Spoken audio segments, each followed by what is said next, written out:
Muy buenas gente de YouTube, hoy les mostraré cómo talar un árbol en Minecraft. Algo anda mal. Fácil y rápido. ¿Asustado, Potter? Ni un poco. Para empezar le daremos clics al árbol sin soltar el ratón. ¡Cielos, qué macizo! Como pueden observar se estará rompiendo el árbol de roble.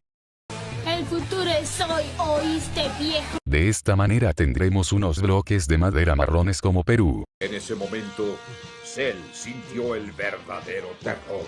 Seguiremos talando para obtener más bloques de roble. Este muchacho me llena de orgullo. Así hasta acabar de talar nuestro árbol de Minecraft de manera fácil y rápida. Ahora sí viene lo chido. ¿Pero qué es esto? Ayuda, sáquenme de aquí.